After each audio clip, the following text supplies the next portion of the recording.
Kobaran api menghanguskan warung serta pos polisi yang berada tepat di depan gerbang Satpasim, Cengkareng, Jakarta Barat. Insiden ini membuat warga sekitar panik. Menurut warga, api pertama kali terlihat dari percikan di bagian atas bangunan warung sebelum membesar dan merambat ke bangunan di sebelahnya. Diduga kebakaran dipicu arus pendek listrik dari dalam warung.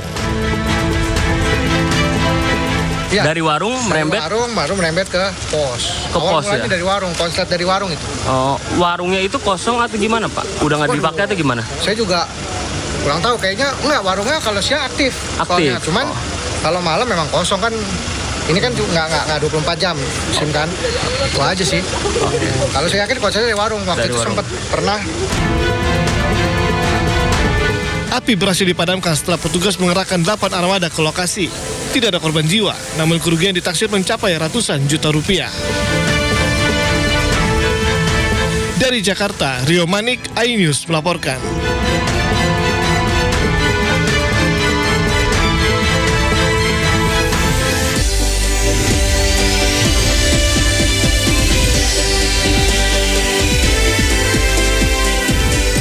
Kereta api Jaka, Tingkir, dan Serayu bersenggolan di stasiun Pasar Senen. 2 kereta anjlok di bagian lokomotif dan di belakang.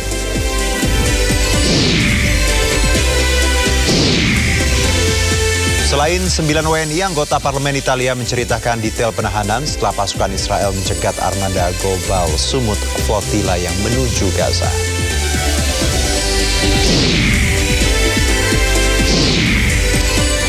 $84 tas mewah dan puluhan perhiasan milik artis Sandra Dewi laku keras dalam lelang barang koruptor.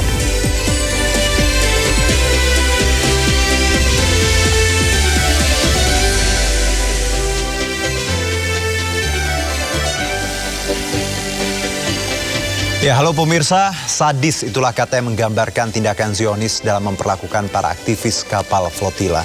Sebelum dibebaskan, para relawan dipukuli, ditendang, bahkan disetrum. Dan kami akan hadirkan perbincangannya secara mendalam petang ini. Saya Herjuno Syaputra, Anda menyaksikan Sindosor. Lantai 4 gedung kampus BINUS di Kebonjeruk, Jakarta Barat terbakar pagi tadi. Kebakaran memicu kepanikan hingga perkuliahan diliburkan sementara. Buru kap, bantuan kap. Suara alarm tanda bahaya ini berbunyi meraung kencang di dalam kampus BINUS Jalan Raya Kebonjeruk, Jakarta Barat pagi tadi. Asap putih pekat menyelimuti seluruh ruangan di lantai 4 gedung. Petugas damkar yang tiba segera mencari titik api. Sementara para mahasiswa yang hendak masuk kuliah tidak diperbolehkan masuk dan diganti perkuliahan daring. Dalam 1 jam kebakaran bisa dipadamkan oleh 11 unit mobil damkar.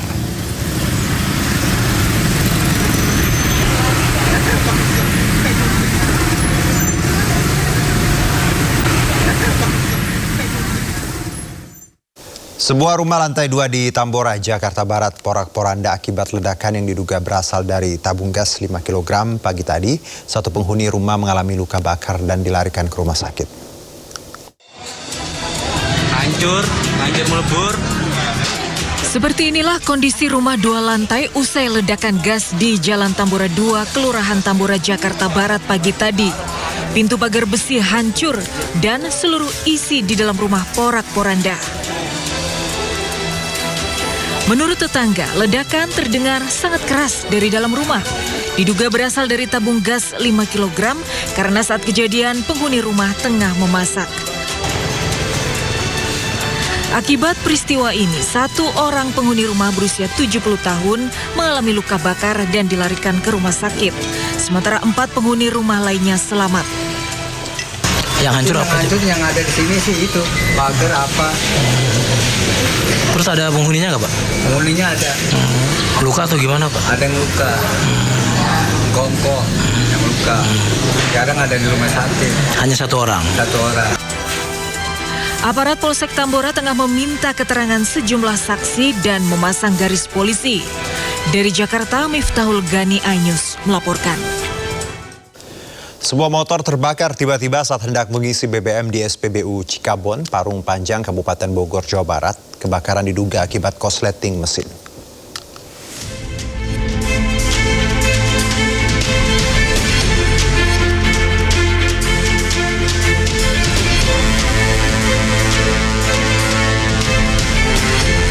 Sebuah motor terbakar tiba-tiba saat hendak mengisi BBM di SPBU Cikabon, Parung Panjang, Kabupaten Bogor. Api membesar dengan cepat dan menghanguskan motor hingga sempat membuat kepanikan. Sejumlah petugas SPBU berupaya memadamkan api dengan apar agar kebakaran tidak meluas. Diduga pemicu kebakaran akibat korsleting di bagian mesin. Saya tahunya api posisi sudah membakar kendaraan di depan. Nah, si korban ini panik, motor dijatuhkan, makanya api besar. Saya langsung ngambil apar, Pak. Saya padamkan. Kalau kayaknya sih baru mau masuk gitu, Pak, posisinya. Iya. Usai berhasil dipadamkan, makanya motor langsung dibawa pemiliknya ke bengkel terdekat. Dari Kabupaten Bogor, Jawa Barat, Iwan Setiawan, iNews melaporkan.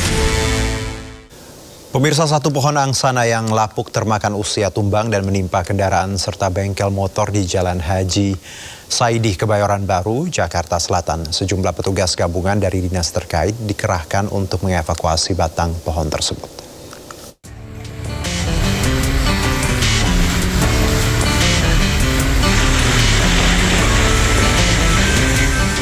Inilah batang pohon angsana yang tumbang karena termakan usia di Jalan Haji Saidi, Cipete Selatan, Kebayoran Baru, Jakarta Selatan, Kamis sore. Saat tumbang, pohon angsana yang diketahui milik Pemprov DKI Jakarta dan berdiri tepat di depan sebuah bengkel motor ini menimpa beberapa kendaraan milik bengkel dan juga atap bagian depan bengkel.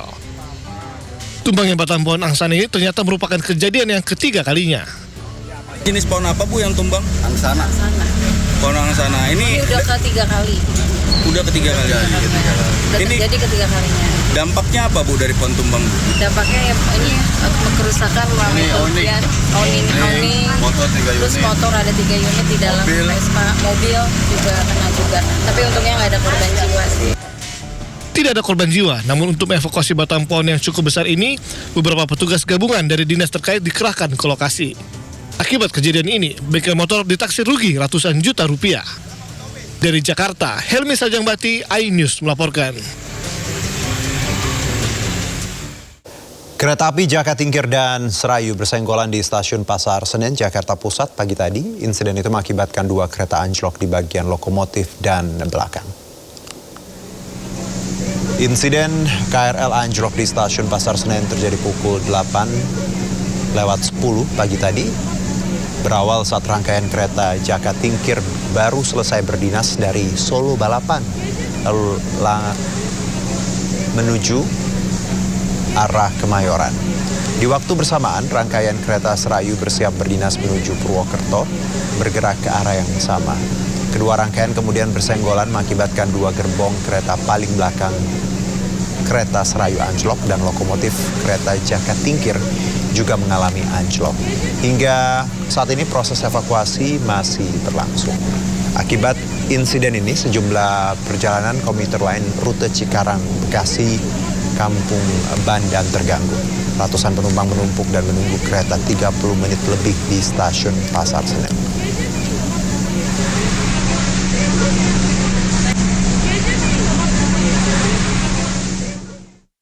Ya, pemirsa, lalu seperti apa kepadatan calon penumpang yang terlantar di stasiun Pasar Senen Jakarta hingga siang tadi? Rekan kami Naura Syafika dan juru kamera Eri Nugraha melaporkannya untuk Anda. Jumat pagi terjadi gangguan operasional di salah satu stasiun, yaitu stasiun Pasar Senen, di mana 2 lokomotif dari kereta api jarak jauh Jakatingkir dan juga kereta api Serayu ini anjlok atau mengalami keluar dari rangkaian atau keluar dari rel. Dan saat ini memang untuk beberapa dampaknya yang dapat terlihat di stasiun Pasar Senen hingga di siang hari, yaitu adanya penumpukan dari para penumpang karena diperkirakan ada 6 perjalanan yang terganggu dan mengalami keterlambatan sekiranya 2 hingga 3 jam ke belakang.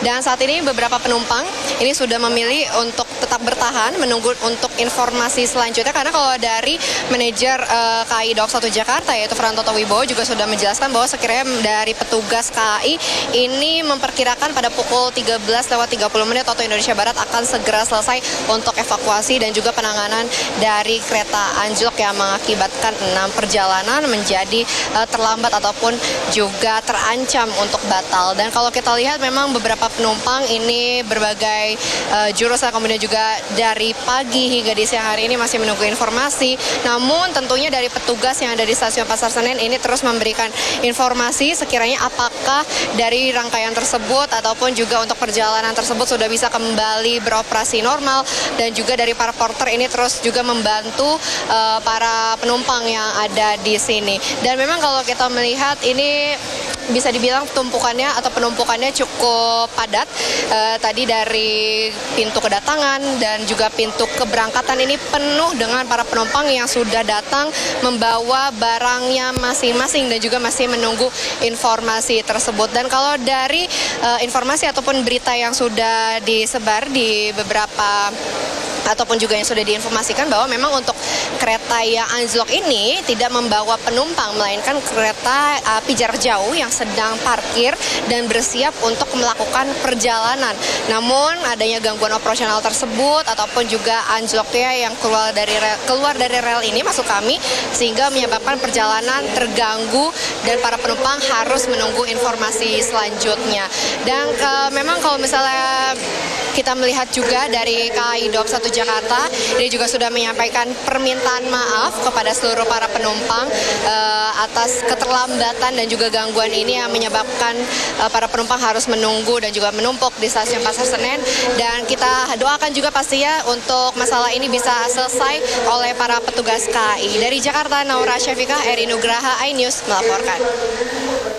Ya baik, pemirsa nekat melakukan aksi pelecehan seksual terhadap sejumlah wanita penumpang kereta. Seorang pria babak belur dihajar warga di stasiun Cikini, Jakarta Pusat malam tadi. Pelaku diduga dalam pengaruh minuman keras. Ini KTP 2. Udah sini. Dia ada pada kabur bang tuh orang tadi. Pria pelaku pelecehan seksual ini tak berkutik saat dibekuk petugas keamanan stasiun Cikini, Jakarta Pusat pada Kamis malam. Pelaku yang diduga dalam pengaruh minuman keras diamankan setelah sebelumnya menjadi bulan-bulanan warga. Aksi pelecehan seksual dilakukan pelaku terhadap sejumlah wanita penumpang komuter lain. Pelecehan dilakukan kepada sejumlah perempuan yang baru saja keluar dari stasiun. Akibatnya para korban yang berteriak memancing kemarahan sejumlah warga. Jadi seperti pelecehan seksual sih Pak. Dia soalnya peluk penumpang yang mau nyebrang. Yang ada dipeluk langsung dicium.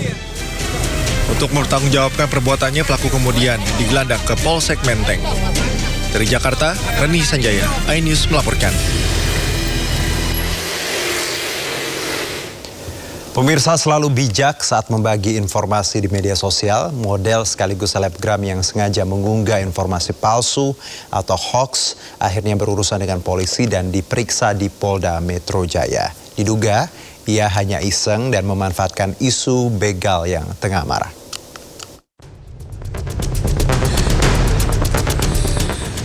Model ADV keluar dari ruang penyidik malam tadi usai menjalani pemeriksaan di Polda Metro Jaya sejak siang. Pemeriksaan dilakukan menyusul informasi bohong atau hoax terkait dugaan pembegalan di kawasan Kebon Jeruk, Jakarta Barat dan ditulis di halaman sosmednya. Didampingi keluarga dan pengawalan ketat, ADV tidak berbicara sama sekali dan langsung menuju kendaraannya.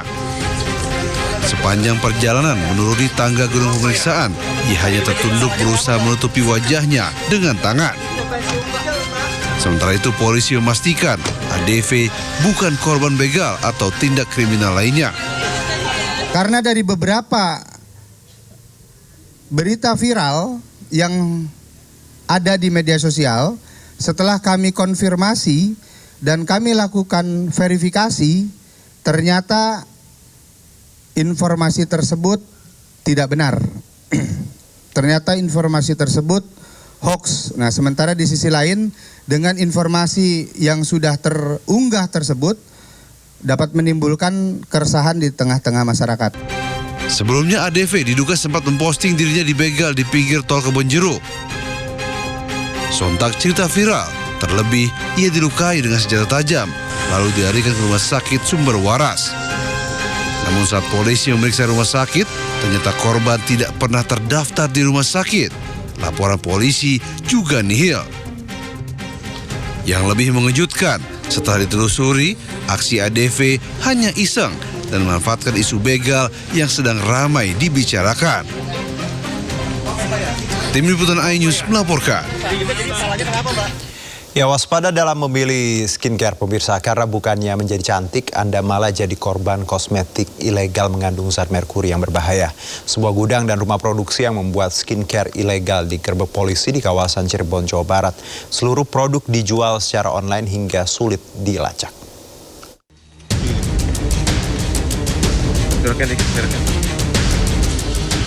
Polisi menggerebek rumah produksi pembuatan kosmetik ilegal di kawasan Sumber, Kabupaten Cirebon, Jawa Barat.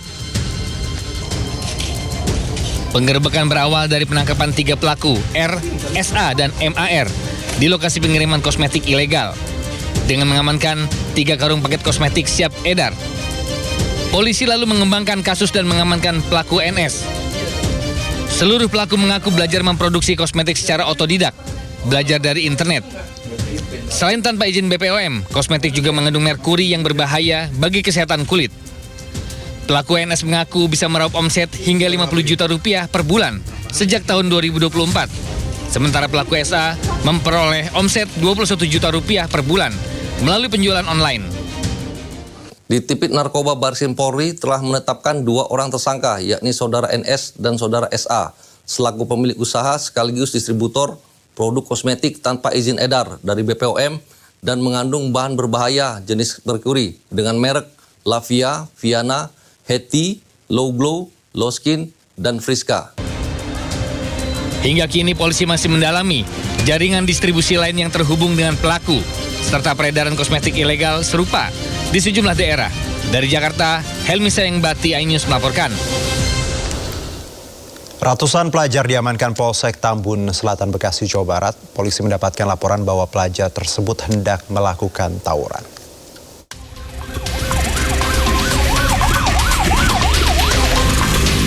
Ratusan siswa SMK swasta di Kabupaten Bekasi, Jawa Barat diamankan Polsek Tambun Kamis malam hari. Petugas mengamankan mereka di saat tengah konvoi di Jalan Pangeran di Penogoro. Usai melakukan pendataan, orang tua dari pelajar dipanggil untuk menjemput anaknya dan mendapatkan edukasi. Bu, saya banyak terima kasih kepada ibu yang menyelamatkan semua anak-anak sekolah untuk mencegah tawuran atau yang tidak diinginkan. Alhamdulillah, saya terima kasih banyak pada Ibu. Mari, Bu. Ya. Sama-sama ya Pak ya. Mereka ini salah satu remaja memiliki akun yang merupakan akun medsos untuk menantang tawuran. Jadi bisa dikatakan mereka ini sedang menunggu lawan, tetapi dapat digagalkan oleh tim patroli kami. Dan alhamdulillah tadi dari 109 orang remaja, setelah dilakukan pemeriksaan dan penggeledahan tidak ditemukan senjata tajam. Petugas juga memberikan himbauan kepada orang tua para pelajar agar lebih mewaspadai kegiatan anak-anak mereka di saat usai pulang sekolah. Kewaspadaan orang tua dibutuhkan untuk mencegah anak-anak terjerumus ke dalam dunia kriminal dan obat-obatan terlarang. Dari Kabupaten Bekasi, Jawa Barat, Didit Junaidi dan Agus Rohim, iNews melaporkan. Pemirsa, polisi berhasil meringkus gerombolan geng motor bersenjata tajam di Makassar, Sulawesi Selatan. Gerombolan pelaku juga kerap merampok dan tak segan melukai korbannya.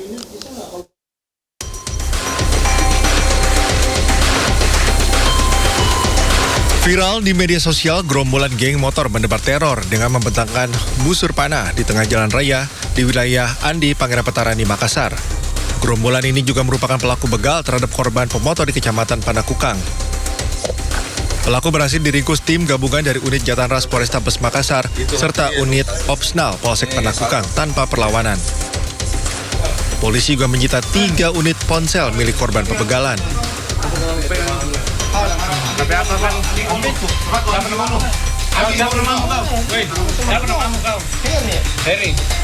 Selain meringkus salah satu anggota geng motor, polisi juga meringkus seorang penadah barang curian. Untuk penyelidikan lebih lanjut, polisi masih mengejar komplotan geng motor lainnya dari komplotan yang sama. Yang kami amankan ini 2 hasil dari pengungkapannya Jatanras, Polrestabes dan jajaran terkait dengan maraknya geng motor. Jadi dia terlibat kasus curas. Pelaku dijerat dengan pasal tentang pencurian disertai kekerasan dengan ancaman hukuman 9 tahun penjara. Dari Makassar, Sulawesi Selatan, Muhammad Durbone, iNews melaporkan. Untuk mengantisipasi aksi begal yang kian marak terjadi, polisi merazia sejumlah pengendara yang melintas di Banjir Kanal Timur, Durensawit, Jakarta Timur. Polisi menemukan sejumlah pemuda yang mengkonsumsi miras.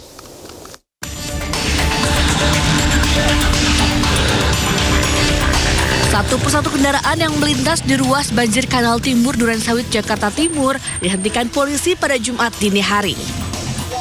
Polisi memeriksa satu persatu pengendara dan membuka isi jok kendaraan guna mengantisipasi adanya indikasi kejahatan. Tidak hanya itu, sejumlah pemuda juga diperiksa identitasnya. Polisi menemukan sejumlah pemuda yang membawa minuman keras berbagai jenis. Selain itu, sejumlah pemuda juga kedapatan melakukan aksi vandalisme di tembok jalan. Razia dilakukan guna mengantisipasi adanya aksi begal yang tengah rawan terjadi di sejumlah titik di ibu kota. Dari Jakarta, Rio Manik, iNews melaporkan. Polda Metro Jaya membentuk tim pemburu begal dan berhasil menangkap total 20 pelaku dalam operasi 4 hari berturut-turut di wilayah Jakarta dan sekitarnya. Sejumlah pelaku menggunakan senjata api saat beraksi. Ini adalah hari keempat yang sudah dilakukan penangkapan oleh Ditreskrim Polda Metro Jaya. Itu sejumlah 18 orang. Tambah 2 ya? Tambah 2 jadi 20 orang, kemudian jajaran Polres dan Polsek juga melakukan kegiatan dan hal yang sama. Itu juga sudah melakukan penangkapan terhadap 16 orang tersangka. Ya, pemirsa, viral aksi seorang pengendara mobil yang menganiaya pengendara taksi online di Jalan Raya Alternatif Cibubur, Gunung Putri, Bogor. Sempat buron, pelaku berhasil ditangkap. Hei, tolong. Visum lu ya. Gua visum lu ya. Ya. Tolong. Rekaman video viral tampilkan aksi arogan pria pengendara mobil menganiaya pengendara taksi online di Jalan Raya Alternatif Cibubur, Kecamatan Gunung Putri, Kabupaten Bogor, Jawa Barat. Tak hanya itu, pelaku juga sempat melontarkan ancaman akan menembak korban. Aksi emosional pelaku berlanjut dengan melakukan pengerusakan pada bagian mobil milik korban. Gua bilangin bapak gua ya. Sempat buron, polisi berhasil menangkap pelaku. Berdasarkan keterangan polisi, pelaku kesal lantaran korban membunyikan klakson panjang sehingga membuat anaknya terbangun. Sementara menurut korban, pelaku tiba-tiba masuk jalur tengah saat memasuki jalur alternatif Cibubur hingga membuat korban terkejut dan membunyikan klakson panjang. Setelah itu, setelah diberhentikan, kemudian melakukan pengerusakan terhadap mobil tersebut, kemudian juga melakukan penganiayaan yang mengakibatkan luka pada rahang sebelah kanan dan bibir dari pelaku. Pada hari Senin pagi itu langsung dibuatkan laporan oleh yang bersangkutan ke Polsek Gunung Putri untuk kita tindak lanjuti. Kejadian pemukulan itu tiba-tiba pelaku langsung memukul saya saat turun dari mobil. Pelaku turun dari mobil langsung memukul saya tanpa aba-aba dan omongan apapun. Dan pengerusakan itu terjadi begitu cepat ya, sekitar 1 menitan lah. Setelah pengerusakan itu saya langsung pergi aja dari lokasi TKP dan saya tidak mengubris lagi tentang pelaku. Kini tersangka RG telah diamankan pihak kepolisian dan terancam pasal 48 ayat 1 tentang penganiayaan dan atau perusakan dengan ancaman hukuman 2 tahun 6 bulan penjara.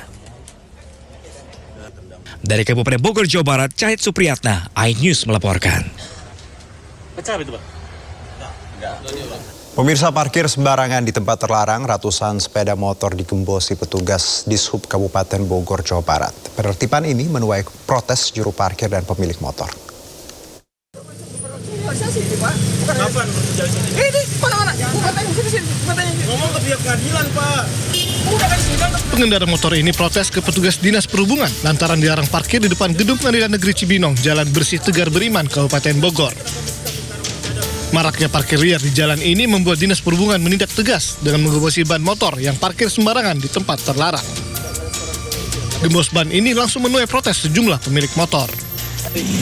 Saya bahkan diarahkan untuk mari di sini tadi. Iya, Pak. Seharusnya ada tidak tergantung parkir. Saya kasih masukan, Bapak jangan eksekusi pengguna parkir. Meski sudah terpasang rambu dilarang parkir, namun masih banyak pengendara motor yang parkir sembarangan di sisi jalan hingga mengakibatkan kemacetan. Dishub menindak 136 motor pada razia ini. Ini banyak laporan dari masyarakat, kita juga udah disampaikan terkait masalah himbauan, kita juga udah sosialisasi dan kita hari ini melakukan penindakan berupa pengempesan ban. Langkah selain itu untuk mengantisipasi tidak berulang lagi apa, Pak? Nah, kita udah sosialisasi dengan tim di sini, pengurus parkirnya.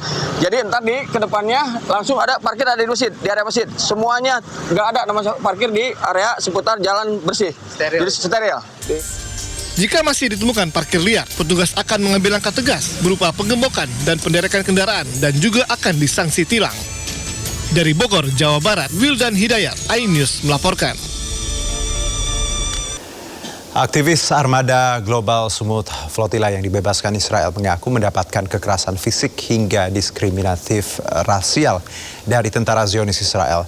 Para tahanan ini sempat ditahan di penjara Ketziot, fasilitas militer Israel di Gurun Negev.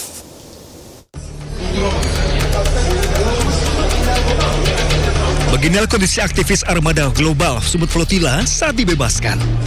Banyak di antaranya yang terluka dan mendapatkan kekerasan fisik selama ditahan Israel.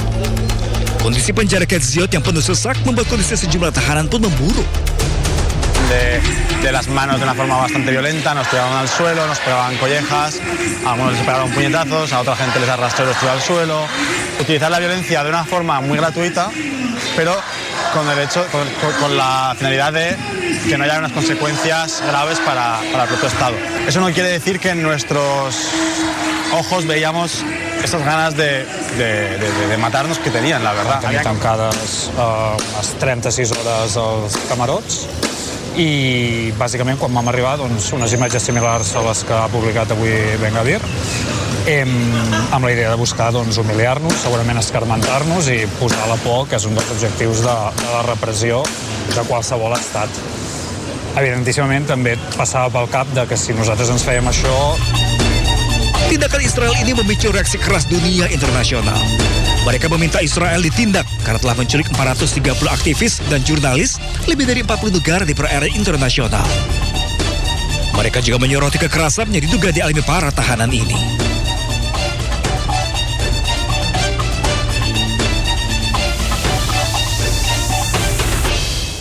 Ya, usai dibebaskan, anggota parlemen Italia menceritakan detail penahanan setelah pasukan Israel mencegat armada global Sumut Flotilla yang menuju Gaza. Tidak hanya menyekap pasukan Israel, bahkan memukuli relawan dengan brutal.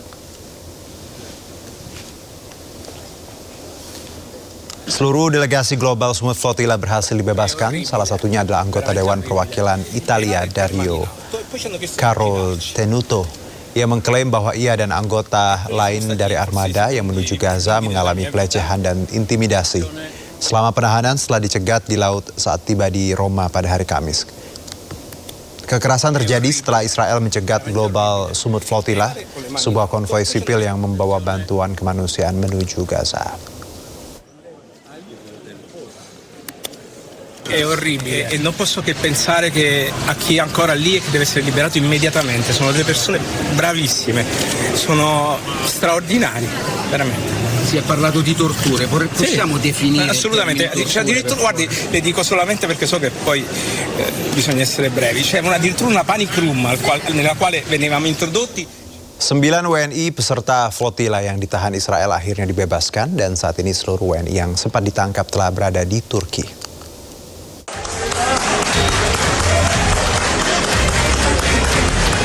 Kabar baik datang dari 9 warga negara Indonesia peserta kemanusiaan menuju Gaza. Seluruhnya kini telah dibebaskan pasukan Zionis Israel dan segera diterbangkan ke tanah air. Selain kecapan dari seluruh dunia, pembebasan seluruh WNI peserta kapal flotila juga dilakukan berkat koordinasi diplomatik intensif antara pemerintah Indonesia serta dukungan pemerintah Turki. Nih saya mengalami beberapa kekerasan ditendang sampai mungkin 3-4 kali di bagian depan, di belakang juga saya diinjak dan terakhir disetrum. Ya Allah, serius? Iya, sampai disetrum. Iya, karena setrum. Lo juga kena setrum? Setrum di sini. Karena ke bagian terakhir kepala kita itu tuh harus kayak gini nih. Iya. Ya, Pak. 9 WNI adalah bagian dari misi kemanusiaan yang tergabung dalam Global Sumut Flotilla. Armada ini berangkat dengan tujuan menyalurkan bantuan kemanusiaan ke jalur Gaza. Namun perjalanan mereka berakhir setelah kapal-kapal yang mereka tumpangi dicegat oleh Zionis Israel. Tim Liputan iNews melaporkan. Sebelum dibebaskan, relawan Indonesia yang tergabung dalam misi kemanusiaan ke jalur Gaza Palestina dipukuli dalam penjara Ketziot Israel. Selain relawan Indonesia, 430 aktivis Global Sumut Flotilla mendapatkan kekerasan dari pasukan Israel.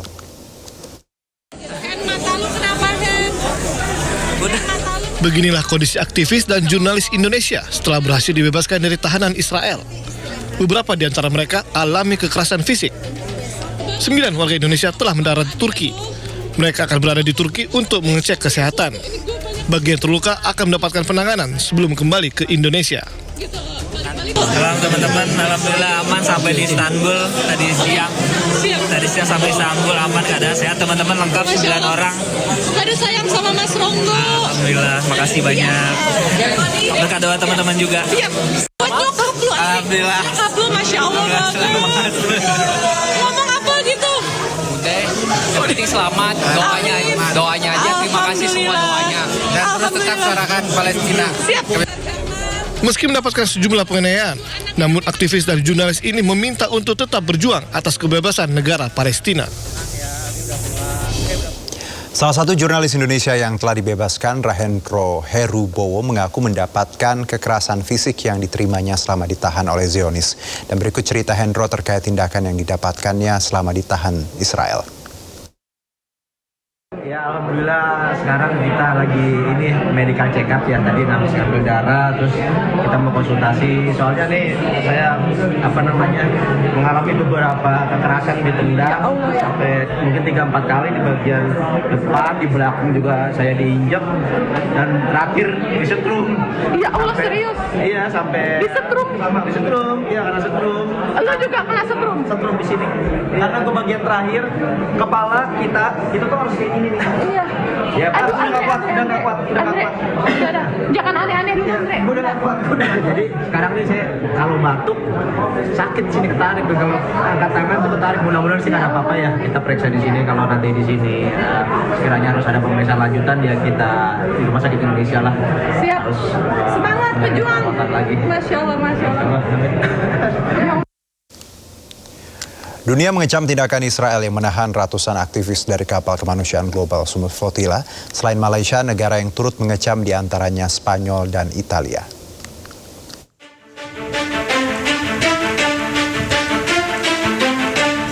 Malaysia mengutuk pencegatan kapal-kapal armada yang menuju Gaza setelah para aktivis dari puluhan negara dilaporkan ditahan selama operasi yang menurut Israel bertujuan untuk menegakkan blokade angkatan lautnya terhadap Gaza. Malaysia menyebut tindakan Israel adalah pelanggaran hukum internasional.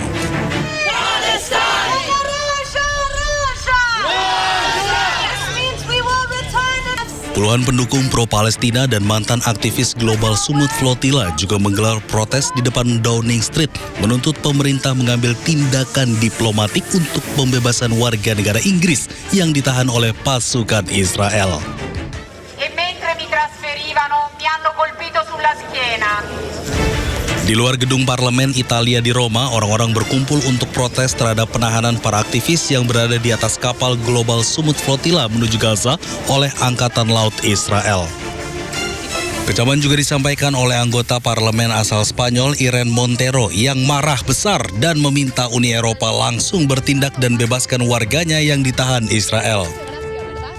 Y por cierto, señora Kallas, Israel lleva 24 horas, que se dice pronto, en pleno Mediterráneo, secuestrando barcos y secuestrando ciudadanos europeos. ¿Le hace gracia, verdad? A mí ninguna. ¿Va a mover en algún momento algún dedo para protegerlos? Son ciudadanos europeos. ¿Qué haría usted si fuese Irán, si fuese Rusia quien se planta en medio del Mediterráneo para secuestrar a ciudadanos europeos? Pero como es Israel, sonríe y mira para otro lado. Shame on you. Gelombang protes dari sejumlah negara menyuarakan hal yang sama. Mengecam tindakan militer Israel yang menahan sejumlah aktivis Global Summit Flotilla dan meminta mereka segera dibebaskan.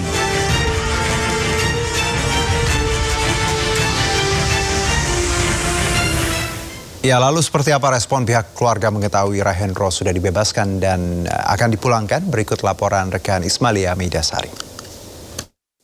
9 WNI yang tergabung dalam misi kemanusiaan Global Summit Flotilla yang ditangkap Israel telah dibebaskan, dan salah satu dari 9 WNI tersebut ada jurnalis bernama Rahendro Herubowo atau biasa disapa dengan sapaan Mas Hendro, dan saat ini juga telah dibebaskan. Saat ini saya sedang bersama ibunda dari Mas Heru. Kita akan bertanya apakah sudah komunikasi atau belum dengan Mas Heru dan dengan Oma Erlina ya Oma ya. Ya, selamat sore Oma. Selamat sore. Ya, Oma, ini kan Mas Heru sudah dibebaskan ya oleh tentara Israel. Apakah Oma sudah berkomunikasi dengan Mas Heru? Sudah, tadi pagi Mas Heru video call sama Oma. Bilang, Oma saya nggak apa-apa, tenang aja Mami, kata gitu. Sehat ya, begitu katanya. Oke. Nah ini kan kemarin kan sempat beredar bahwa ada siksaan ya dari tentara Israel seperti itu. Nah kondisi Mas Heru sendiri seperti apa Oma? Katanya badannya ini tangan diangkat sakit. Udah gitu kalau batuk di sini sakit, di orang deket di sini dekat dada itu sakit. Udah gitu kalau batuk sakit, tangan diangkat sakit, katanya badannya pada memar. Belakang pada, soalnya katanya di apa namanya diinjak belakangnya. Diinjak belakangnya, terus ininya diinjak dadanya semua, kata gitu. Oke, berarti Mas Heru sendiri cerita kekerasan apa aja yang dia dapatkan? Itu aja, dia katanya diinjak dadanya semua, belakang tengkurap diinjak juga pakai di belakangnya katanya. Terus disetrum, terakhir disetrum katanya. Disetrum. Berarti sekarang, tapi kemarin ketika Oma video call nih sama Mas Heru, itu kondisinya Mas Heru seperti apa? Apakah sehat ataukah mungkin ada sakit tertentu Oma? Iya, dia cuma bilang katanya sekarang batuk sakit, kalau tangan di atas diangkat sakit, dia bilang gitu. Pada memar badannya, katanya bilang. Tapi kelihatannya sih Mas Heru seger, tapi pucat juga mukanya, Oma lihat. Tapi tidak dalam kondisi demam Oma atau? Enggak. Sekarang habis dicek, katanya di rumah sakit Turki, cek darah, kata gitu. Oke. Oma saat terakhir saat kemarin kehilangan kontak dengan Mas Heru itu seperti apa Oma? Dan taunya dari mana Mas Heru sudah ternyata ditangkap oleh tentara Israel? Taunya dari TV juga. TV aja pagi-pagi, sore apa pagi Oma lupa dulu, terus tertera nama segini-gini lah. Heru masuk kok ke yang ditangkap itu. Nah, Oma langsung deh telepon sama anak-anak. Ya masuk nih Heru kok ditangkap, ya bilang. Terus katanya udah Mami banyak berdoa. Ya Mami berdoa, pasti berdoa, dia bilang gitu. Iya. Dan Oma, kalau besok Mas Heru ini pulang ke Indonesia, apakah Oma nantinya akan ikut menjemput ke bandara atau Oma menunggu di rumah? Lihat aja situasi. Oma mau bering dulu sama anak Oma. Kalau memang dia mau jemput, nganterin Oma. Kalau enggak, Oma tunggu aja di rumah deh. Tunggu di rumah ya Oma? Kalau pengen sih ngejemput, tapi nggak berdaya kan Oma. Tapi yang biasanya setiap hari Mas Heru itu selalu bersama Oma atau? Bersama. Tadi waktu itu waktu mau kesini mau rapat, katanya di rapat mau nentuin ke Gajah jadi apa enggak gitu, selalu pulang malam tuh jam 11 gitu.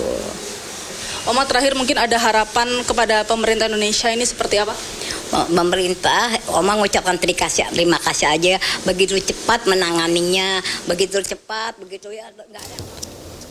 Kembali bersama kami pemirsa, 9 WNI peserta flotilah yang ditahan Israel akhirnya dibebaskan dan saat ini seluruh WNI yang sempat ditangkap telah berada di Turki.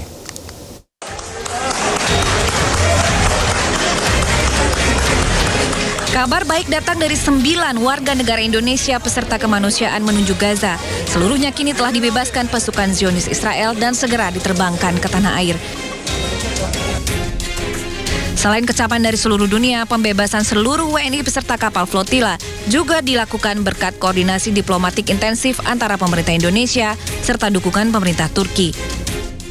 Saya mengalami beberapa kekerasan ditendang sampai mungkin 3-4 kali di bagian depan, di belakang juga saya diinjek dan terakhir disetrum.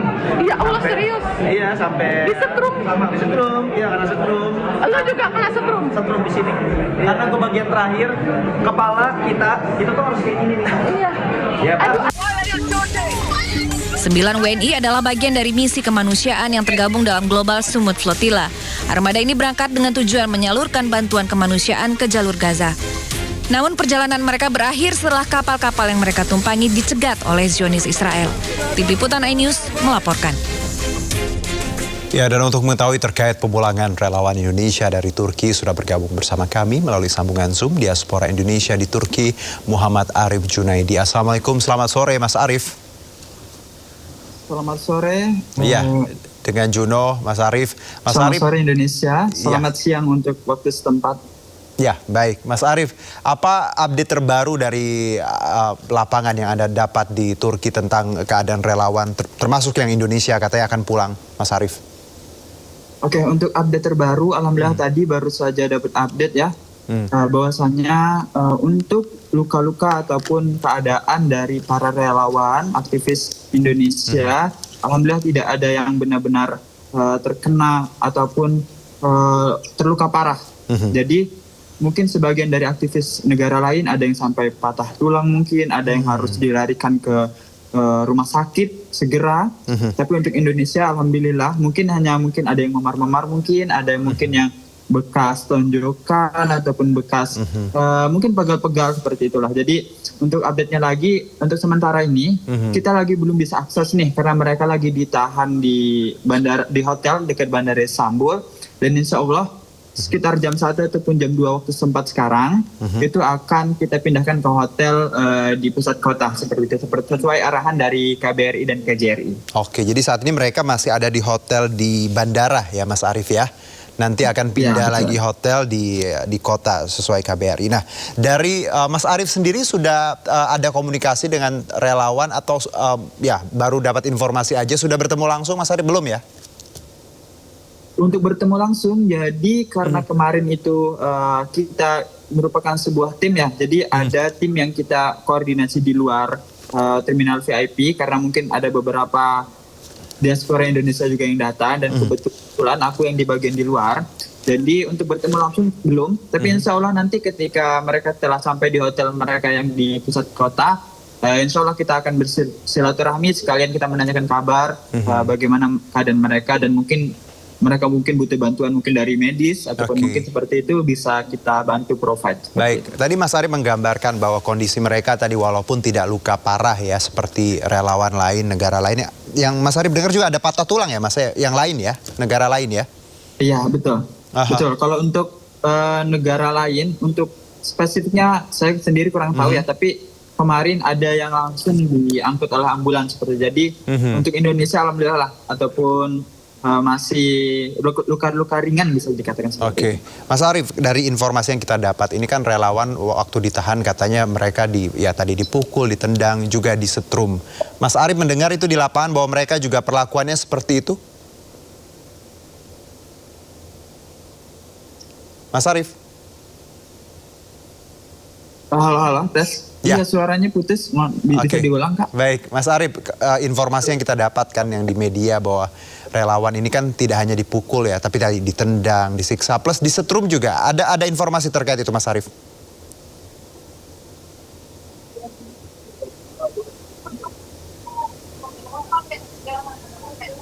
Ya, Mas Arief.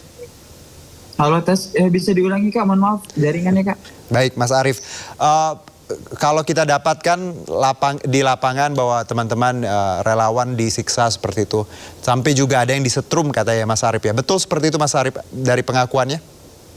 Oke, betul. Jadi alhamdulillah dari bisa kita katakan Bu Maimun, kalau mungkin dari orang Indonesia kenal, beliau steering komite dari acara ini ataupun program ini, dan beliau langsung menanyakan langsung, bahkan tadi sempat semacam membuat konten lah, memberitakan bahwasanya bagaimana sih yang diperlakukan oleh Zionis Israel ini terhadap mereka. Jadi mereka bercerita, ada yang dari mereka ditonjok mukanya, bahkan ada lebam di sekitar matanya, ada juga yang ditonjok ulu hatinya dan disetrum, ada juga yang dihancurkan ke tanah. Jadi ini benar-benar real apa yang terjadi di lapangannya seperti itu. Karena ini langsung dari orangnya.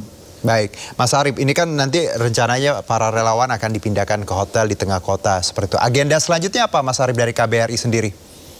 Oke, untuk dari KBRI sendiri, insya Allah ya, karena kita mungkin punya protokol, jadi kita yang pertama pasti kayak kemarin itu ada peminjaman telepon mungkin ya untuk mengabari keluarga-keluarga yang ada di Indonesia yang mungkin cemas. Kemudian untuk program selanjutnya ketika nanti dari hotel, pastinya kita akan memprovide mungkin semacam medical check up ataupun mungkin mereka membutuhkan semacam medis mungkin, jadi kita bakal memprovide ini, dan insya Allah untuk kepulangan pun sudah direncanakan dari jauh-jauh hari. Jadi berita ini pun bukan mendadak pun, tapi udah dikomunikasikan lah dengan duta besar ataupun dari konsulat jenderal. Oke, dipulangkan belum tahu Mas Arief per kapan? Bagaimana? Rencana dipulangkan belum ada jadwal atau seperti apa Mas Arief? Untuk rencana pulang, kalau saya sendiri saya belum mendapat informasinya, tapi insya Allah secepat mungkin, karena mungkin udah rindu juga lah dengan sanak saudara di Indonesia. Oke, kalau bicara mengenai respon pemerintah Turki dan rakyat Turki sendiri, Mas Arief, di Anda yang saat ini berada di Turki, seperti apa Turki melihat kejadian ini? Untuk dari point of view, dari point of view saya sendiri, untuk negara Turki ini mereka lebih memperhatikan dibandingkan Indonesia, jujur Li.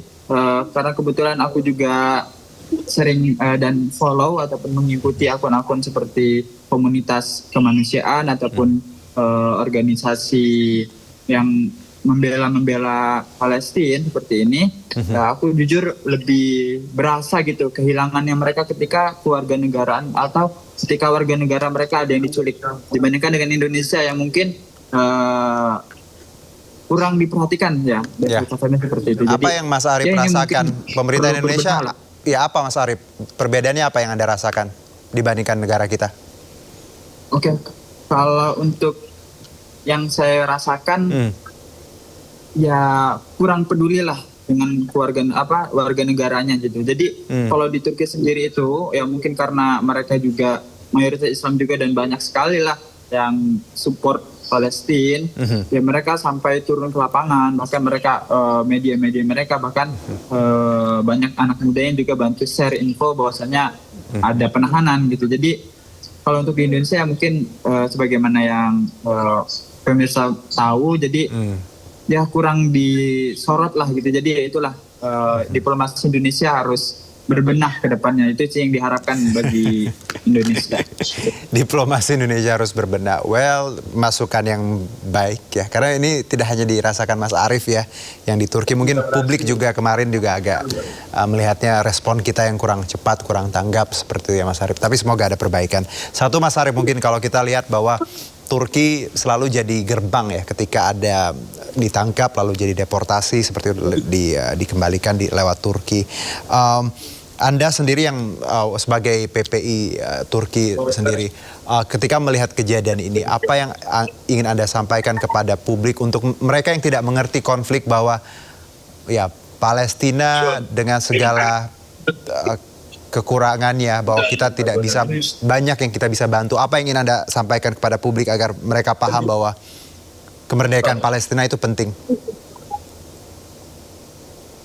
Oke, yang pertama ya, karena Indonesia sendiri itu negara dengan jumlah ataupun penduduk muslim terbanyak, seharusnya kita bisa saling support lah. Karena ini sebenarnya bukan tentang agama saja ya. Iya. Karena ini lebih ke kayak kemanusiaan. Jadi ini lebih ke kayak hati nurani lah. Kita lebih lebih harus berbenah gitulah. Coba bayangkan kalau kejadian itu terjadi kepada kita gitu kan. Jadi ya kita harus benar-benar berbelas kasih lah kepada orang Palestina. Makanya kita benar-benar mendoakan kita, kalau mungkin kita ada bantuan dari materi kita bisa bantu, kita bisa salurkan seperti itu. Jadi harapannya ya kita lebih melek akan dunia gitu. Jadi kita jangan fokus ke mungkin ya program-program yang di Indonesia aja, katakanlah mungkin MBG lah itulah. Jadi kita mandang itu ke depan gitu. Kita compare-nya itu jangan sama Indonesia tahun lalu. Jadi compare-nya sama negara-negara maju gitu. Jadi walaupun Mas Arief jauh di Turki ngikutin ya. Iya. Isu ya. Betul. Pasti ngikutin. Oke, Mas Arief. Terima kasih Mas Arief. Mas Arief dan kita semua ya, anak-anak muda Indonesia menginginkan perbaikan ya Mas ya. Di luar itu tadi, bahwa kita melihat Palestina ini isu kemanusiaan yang harus kita jaga terus, harus kita bantu. Dan teman-teman yang bawa flotilla itu ada bawa makanan, bukan bawa senjata. Jadi nothing to do with motif politik or whatsoever, karena kita tadi humanity at first. Terima kasih Mas Arief, sehat-sehat untuk teman-teman di Turki. Semoga makin banyak yang bisa kita bantu ya. Terima kasih Mas Arief. Assalamualaikum. Terima kasih banyak juga atas kesempatannya. Waalaikumsalam. Baik, pemirsa, kita lanjutkan. Drone Hizbullah kembali targetkan fasilitas militer Israel, dan kali ini drone kamikaze Hizbullah tembus sistem pertahanan udara Israel, Iron Dome atau kuba besi. Dalam rekaman video, drone kamikaze milik Hizbullah targetkan sistem pertahanan udara Iron Dome di kota Shomerah, Israel yang berbatasan dengan Lebanon Selatan. Sistem pertahanan udara yang terkenal canggih dan bernilai miliaran dolar Amerika itu diserang sebuah perangkat terbang yang harganya hanya beberapa puluh juta rupiah. Sejak Maret, Hizbullah semakin intensif menggunakan serangan drone ke militer Zionis. Drone dilengkapi kamera yang memungkinkan operator melihat sasaran secara langsung. Israel menyatakan serangan drone Hizbullah merepotkan mereka.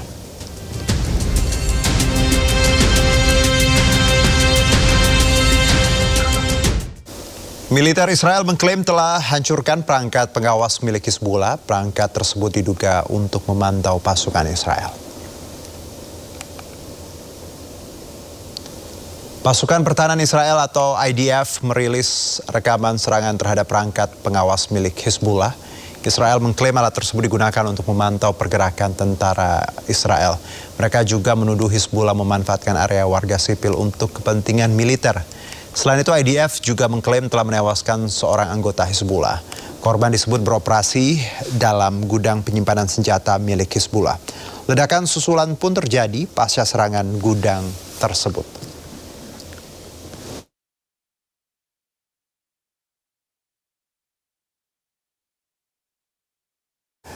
Militer Israel tak hanya targetkan warga sipil Lebanon, mereka juga menyerang petugas medis dan menghancurkan fasilitas medis di Lebanon.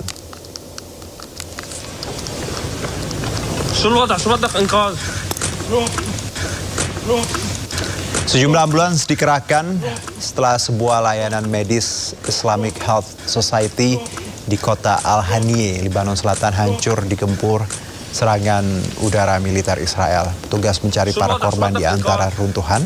Tak hanya targetkan warga sipil, militer Zionis juga kerap serang layanan dan petugas medis di Lebanon.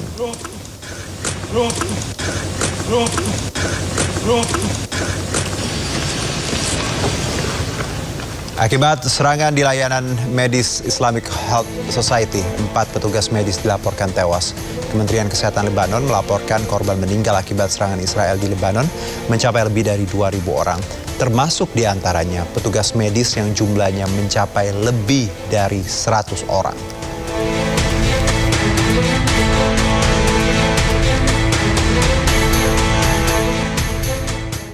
Rumah sakit Teb Nini, Lebanon mengalami kerusakan parah menyusul dugaan serangan udara Israel di dekat fasilitasnya. 2 orang tewas akibat serangan.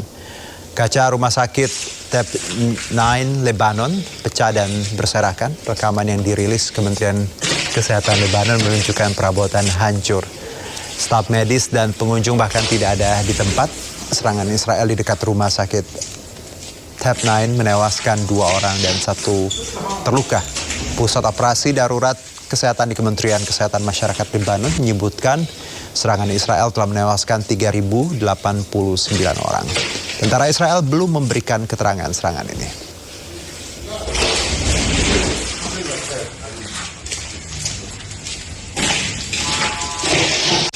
14 orang tewas usai Israel melancarkan serangan udara di Tyre, Lebanon. 11 korban diantaranya berasal dari satu keluarga yang sama.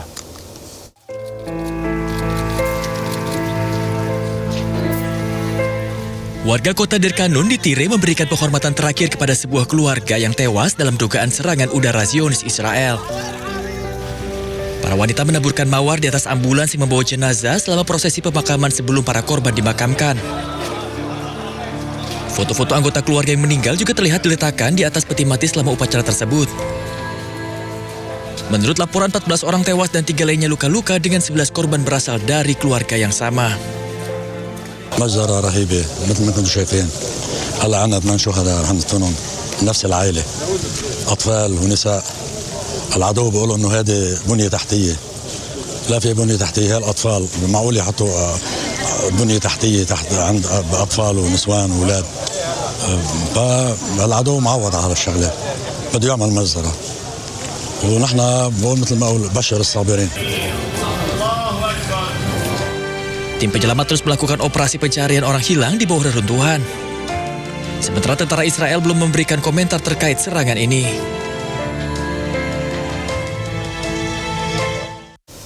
Amerika Serikat memperketat blokade di Selat Hormuz dan menghentikan aliran perdagangan yang masuk dan keluar dari pelabuhan Iran. Presiden Amerika Serikat Donald Trump menyebut 37 kapal dagang telah dialihkan.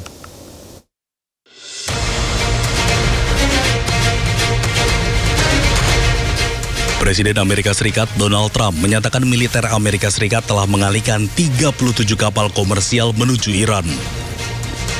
Hal ini dilakukan dalam upaya menegakkan blokade terhadap pelayanan menuju dan dari pelabuhan Iran melalui Selat Hormuz. Amerika Serikat tetap mempertahankan blokade terhadap kapal-kapal yang berlayar menuju atau keluar pelabuhan Iran melalui jalur strategis tersebut. Gangguan aktivitas pelayaran di Selat Hormuz menimbulkan kekhawatiran terhadap pasokan minyak, bahan bakar, dan gas global. The stock market is higher now than it was before I started the Iran situation. And on the Iran, I had no choice because they were going to have a nuclear weapon. We're not going to give them a nuclear weapon. But that's going to end soon, one way or the other. Oil is going to come tumbling down. There's so much oil. We have 1,600 ships in the Strait that are loaded up with oil that are going to be coming out very soon. So we'll have to see. But the military has been unbelievable. The blockade has been infallible. Not one ship has gotten through the blockade. 37 have tried. They all wish they didn't. Trump juga menegaskan tekadnya mencegah Iran memiliki senjata nuklir. Ia memberi tambahan waktu bagi Iran menyepakati perjanjian damai baru dan menegaskan Amerika Serikat siap melancarkan serangan lanjutan jika negosiasi gagal mencapai hasil. Menurut Trump, situasi saat ini berbeda di titik yang sangat rawan dan dapat berubah cepat sewaktu-waktu.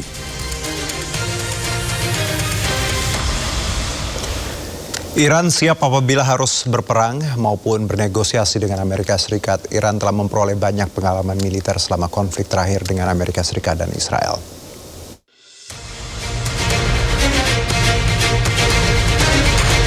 Menteri Luar Negeri Iran Abbas Araghchi mengatakan pihaknya siap apabila harus berperang maupun bernegosiasi dengan Amerika Serikat. Ia menekankan misi yang diberikan negara kepada Kementerian Luar Negeri Iran adalah satu dan tak terpisahkan dengan yang lainnya.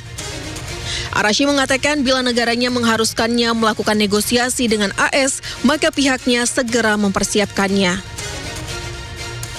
ما مأموریت خودمون رو جدای از مأموریت دیگران نمیدانیم.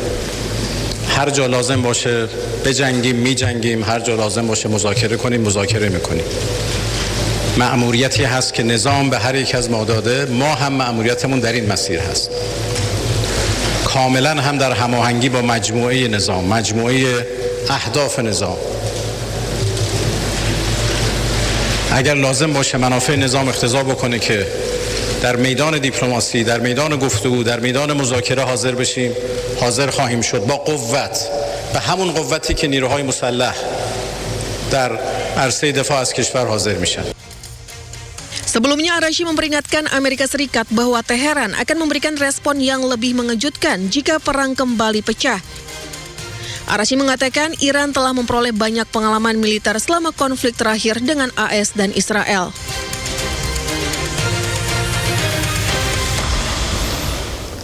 Presiden Amerika Serikat Donald Trump bercanda bahwa ia lebih populer di Israel dibandingkan Benjamin Netanyahu jika mencalonkan diri menjadi Perdana Menteri Israel. Reporter bertanya apakah yang ia katakan pada Netanyahu terkait penundaan serangan ke Iran dan berikut.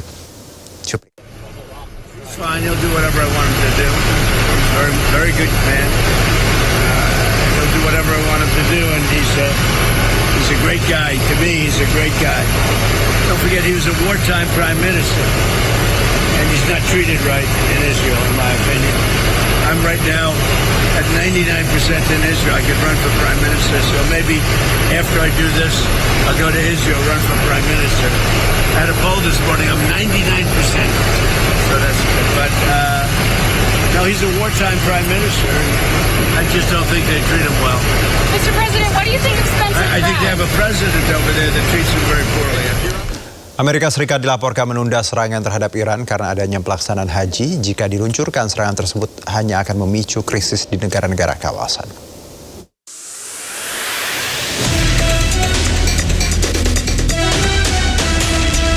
Memasuki 12 pekan, konflik di Timur Tengah masih terus berlanjut dan belum kunjung mencapai kesepakatan damai. Media Royal News English melaporkan bahwa Kepala Negosiator Iran Muhammad Ghalibaf mengatakan meskipun di bawah tekanan ekonomi dan politik, Amerika Serikat berupaya memulai kembali perang dan berharap Iran menyerah.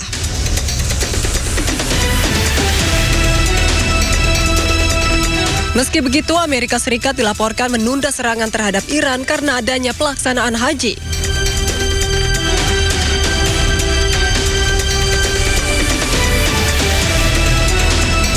Dilansir dari media Middle East Eye, serangan yang sebelumnya direncanakan diluncurkan pada hari Selasa ditunda atas permintaan negara-negara Teluk.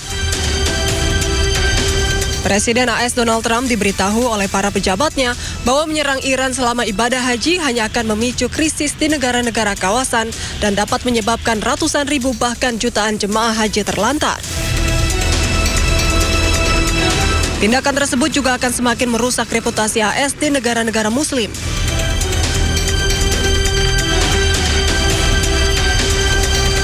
Diketahui pelaksanaan ibadah haji tahun ini akan dimulai pada Minggu 25 Mei. Namun banyak jemaah yang tiba di Arab Saudi beberapa minggu sebelumnya untuk mempersiapkan perjalanan tersebut.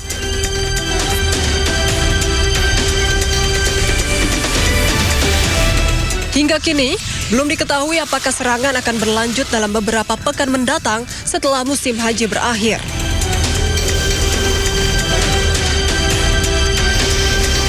Sebanyak 84 tas mewah dan puluhan perhiasan milik artis Sandra Dewi laku keras dalam lelang barang koruptor BPA Fair 2026. Puluhan mobil mewah Harvey Muiz juga dipamerkan termasuk Ferrari seharga 10 miliar rupiah.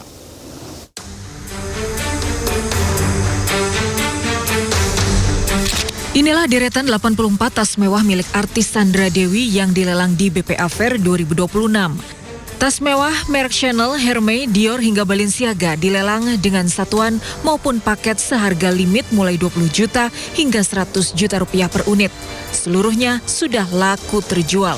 Puluhan perhiasan milik istri terpidana korupsi tata niaga timah Harvey Muiz ini juga laku keras dan jadi buruan peserta lelang.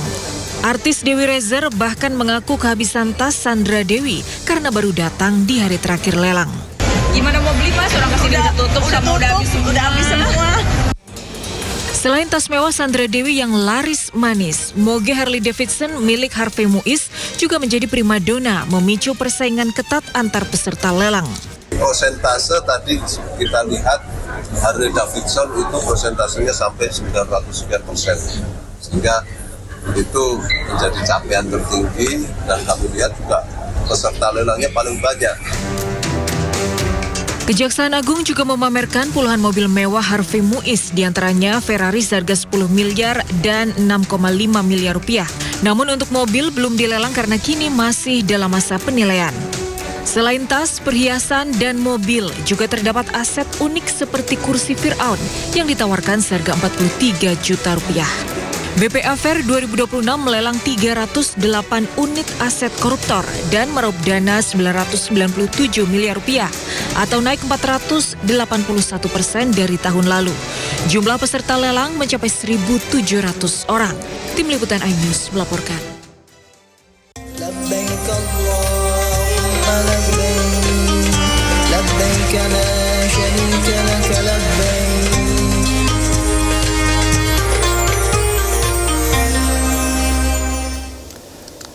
Ya, pemirsa sudah siap berangkat ke Tanah Suci. Menteri Keuangan Purbaya Yudi Sadewa justru harus menunda ibadah haji tahun ini. Menteri Purbaya memilih ikhlas dan menyebut mungkin haji tahun ini belum rezekinya. Tahun ini menjadi tahun penuh keikhlasan bagi Menteri Keuangan Purbaya Yudi Sadewa. Purbaya telah memastikan batal berangkat haji bersama keluarga. Padahal sebelumnya Purbaya sudah menyiapkan keberangkatan ke Tanah Suci yang dijadwalkan pada tanggal 21 Mei. Menteri Keuangan juga memastikan pembatalan keberangkatan haji kali ini bukan karena diminta Presiden atau terkait tugas negara. Sambil berkelakar, ia menjawab pertanyaan wartawan dan menyebut meski sedih, ia tetap ikhlas dengan segala yang terjadi. Denda berarti haji hari ini? Nggak jadi. Dia jadi haji maksudnya? Nggak jadi. Belum saatnya mungkin. Belum saatnya mungkin. Batal kenapa Pak? Nggak apa-apa. Enggak, belum saatnya mungkin. Diminta Presiden atau? Nggak diminta Presiden. Belum saatnya mungkin, belum rezekinya. Si ekonomi sekarang gitu jadinya cancel. Tahun depan lah naik haji. Menteri Purbaya berharap bisa menunaikan ibadah haji pada tahun depan dan meminta agar diberi kelancaran. Tim Liputan iNews melaporkan. Dan untuk mengetahui informasi selengkapnya terkait persiapan jemaah calon haji untuk menjalani Armusna, kita telah terhubung dengan rekan jurnalis Indonews Ike Kusuma di Mekah. Assalamualaikum, selamat sore waktu Jakarta udah Ike. Waalaikumsalam warahmatullahi wabarakatuh. Selamat siang menjelang sore di waktu Arab Saudi. Aduh, masih terang ya. Udah agenda hari ini seperti apa untuk jemaah haji sendiri? Ya, untuk jemaah haji sendiri pada hari ini untuk gelombang kedua, kloter terakhir akan memasuki kota Mekah pada hari ini, sehingga pada mulai besok ini penerbangan terakhir. Hari ini adalah penerbangan terakhir untuk jemaah haji Indonesia yang akan tiba di kota Mekah. Tadi pagi juga sudah berdatangan jemaah haji dari SUB 112, SUB 112, yaitu jemaah haji yang tertua berusia 105 tahun. Asal Kediri yang telah tiba di kawasan Raudah di kota Mekah. Dan untuk persiapan Armusna sendiri, pada saat kemarin Menteri Haji dan Umroh Muhammad Irfan Yusuf melakukan pengecekan di lokasi Armusna, di lokasi Arafat, dan itu sempat menemukan adanya tanda bahwa maktab atau tenda itu ditempati oleh KBIH tertentu, sehingga itu langsung diturunkan, ditutup karena ini adalah penyetaraan bagi jamaah haji semua jamaah haji tanpa ada perlakuan baik haji reguler maupun haji yang khusus. Semua mendapatkan tenda yang sama dan fasilitas yang sama pada saat di Armusna nantinya, Juno. Tanda itu Kementerian Haji memberikan teguran yang sangat keras kepada KBIH tersebut dan ingin menilai akan mengevaluasi seluruh tenda, tidak ada maktab atau tenda yang telah ditandai khusus untuk jamaah haji tertentu. Karena semua telah diatur oleh petugas haji yang telah dari Satgas Armusna juga telah mengatur semua tenda-tenda sehingga seluruh jamaah akan mendapatkan fasilitas yang sama. Udah, nanti untuk Arafah sendiri udah ya, di Padang Arafah. Ada perkiraan seperti apa udah cuaca? Kita tahu tiap tahun pasti luar biasa panasnya udah ya. Luar biasa sekali, Juno. Ya, untuk pada hari ini saat saya melaporkan, saya agak mencari tempat yang teduh sedikit, Juno ya. Karena panas di kota Mekah saat ini mencapai 42 sampai 43 derajat Celcius. Tapi rasanya karena kelembapannya juga tipis dan kering, sehingga panasnya itu bisa terasa sampai 45 sampai 46 derajat Celcius. Dan pada saat di Ar-Musna nanti, di Arafah, Musdalifah, dan Mina, diperkirakan suhu udara temperatur akan mencapai 45 sampai 47. Bahkan ada beberapa perakiraan yang mencatat sampai 49 derajat Celcius pada saat puncak haji nanti. Baik, udah satu terakhir udah. Kalau kita lihat di belakang kan ini ada toko ini ya, oleh-oleh. Ini lagi di mana udah? Di jalan mana ini? Ini kebetulan saya berada di dekat pemondokan kami, Media Center yang bekerja di daerah Makkah, di sekitar kawasan Raudhah, tepatnya di dekat Hotel 420, karena penamaan hotel sendiri menggunakan angka ya, untuk mengingatkan bagi jamaah tanpa perlu harus menghafal nama hotel yang berbahasa Arab yang takut jamaah lupa. Dan di sini juga sudah banyak toko-toko yang buka seperti Juno lihat di belakang ini. Para pedagang juga sudah setiap ada jamaah yang lewat sudah menjajakan dagangannya dan menyebutkan ya mungkin ada onta, kalau boneka-boneka onta yang Juno kalau minat ini bisa dibeli di sini. Dan kemudian di belakang saya yang agak jauh di belakang saya ini adalah grocery store atau supermarket Bin Daud yang cukup terkenal, sehingga memudahkan jamaah mencari kebutuhan untuk perlengkapan Ar-Musna. Mungkin pada saat berangkat lupa membawa alat pelindung diri seperti payung, sehingga bisa mencari di sekitar pemondokan yang ada di sekitar sini.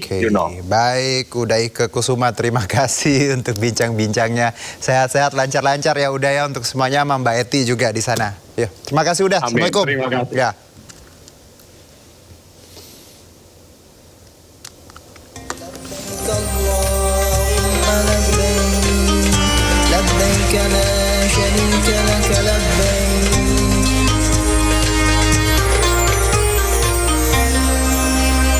Kembali bersama kami pemirsa, ibu-ibu di Cirebon resah karena harga sembako yang semakin mahal. Pedagang kecil saat ini juga mulai khawatir kehilangan pembeli mereka akibat harga bahan yang tinggi.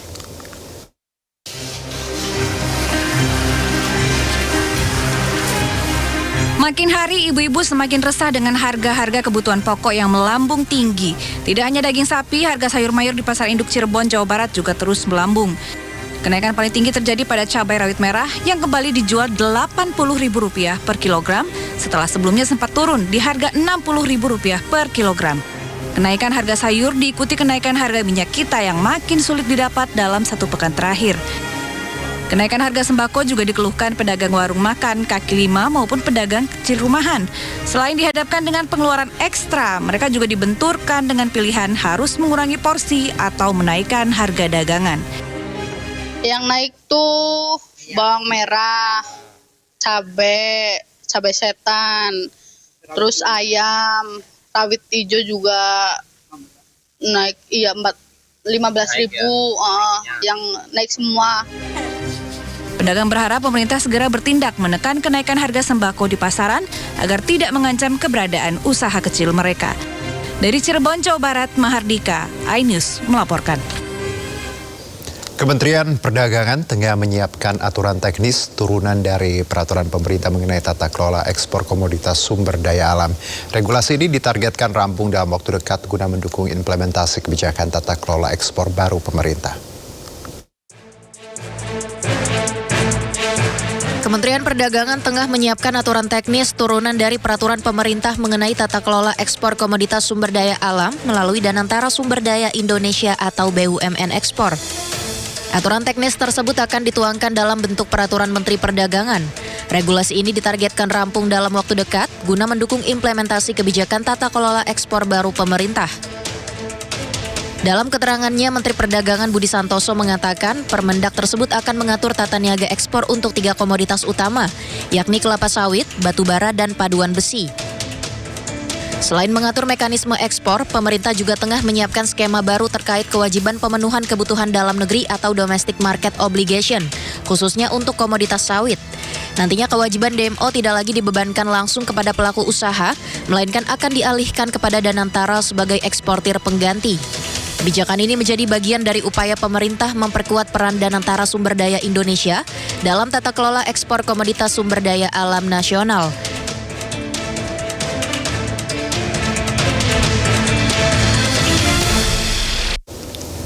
BPI Danantara Indonesia memastikan PT Danantara Sumber Daya Indonesia selaku BUMN yang ditunjuk pemerintah sebagai badan usaha yang akan mengambil alih peran utama ekspor komoditas strategis akan membeli komoditas dari para pengusaha sesuai dengan harga pasar yang berlaku.